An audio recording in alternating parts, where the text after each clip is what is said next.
السلام علیکم ورحمۃ اللہ وبرکاتہ۔ محترم ناظرین، قربانی کے تعلق سے مسائل کا سلسلہ جاری ہے۔ کئی اہم مسائل آپ کے سامنے آ چکے ہیں۔ ان مسائل میں ایک اہم مسئلہ یہ بھی ہے کہ قربانی کے ایام میں بڑے جانور میں عقیقے کی نیت سے حصہ رکھنا درست ہے یا نہیں۔ اس کا جواب یہ ہے کہ قربانی کے ایام میں بڑے جانور میں عقیقے کی نیت سے حصہ رکھنا بھی درست ہے، البتہ جو ذمے میں فریضہ قربانی عائد ہوا ہے اس کا حصہ مستقل الگ رہے گا اور قربانی کا بھی حصہ الگ رہے گا۔ ایک حصے میں قربانی اور عقیقے کی نیت کو جمع نہیں کر سکتے۔ دوسرا مسئلہ، ایک مالدار صاحب نصاب نے قربانی کے لیے جانور خریدا اور قربانی کرنے سے پہلے وہ جانور گم ہو گیا یا مر گیا، تو اس مالدار اور صاحب نصاب شخص پر دوسرا جانور خرید کر قربانی کرنا واجب ہے۔ البتہ اگر جانور خریدنے والا صاحب نصاب نہیں ہے، فقیر ہے، اور وہ جانور خرید رہا ہے اور وہ جانور جو اس نے قربانی کے لیے خریدا تھا وہ جانور مر گیا یا گم ہو گیا، تو اس کے ذمے دوسرا جانور خریدنا ضروری نہیں ہے۔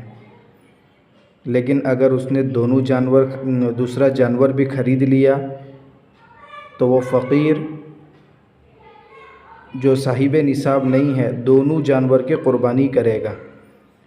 لیکن اگر مالدار شخص نے جانور خریدا تھا اور قربانی کرنے سے پہلے وہ جانور مر گیا یا گم ہو گیا، تو اس نے دوسرا جانور خریدا اور پہلا جانور جو گم ہو گیا تھا وہ مل گیا، تو وہ مالدار اور صاحب نصاب شخص ان دونوں میں سے جس کی بھی چاہے قربانی کر سکتا ہے۔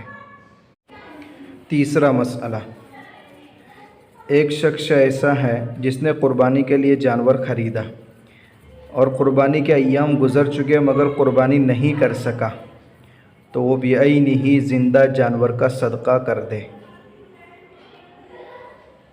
لیکن اگر اس پر قربانی واجب تھی اور اس نے جانور خریدا ہی نہیں اور قربانی کے ایام بھی گزر گئے، تو اب قضا کی صورت یہ ہے کہ متوسط بکرا یا بکری کی قیمت صدقہ کرے۔ اور ایک اہم بات، یہ ذی الحجہ کا مہینہ عنقریب شروع ہو رہا ہے۔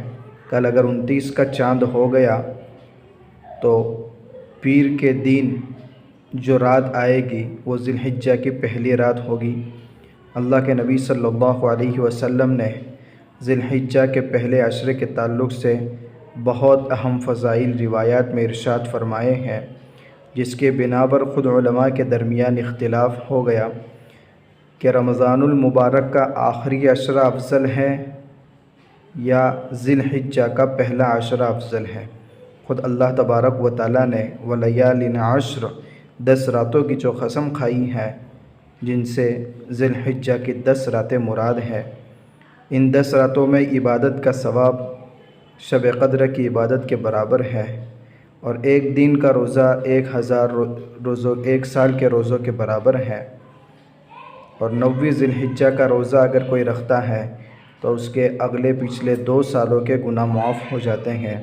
تو ان ایام اور راتوں کی ہم سب کو قدر کرنی چاہیے، اور تحلیل اور تکبیر یعنی لا الہ الا اللہ اور اللہ اکبر، ان اذکار کی کثرت بھی کرنی چاہیے۔ اللہ تعالی ہم سب کو ان باتوں پر عمل کی توفیق عطا فرمائے۔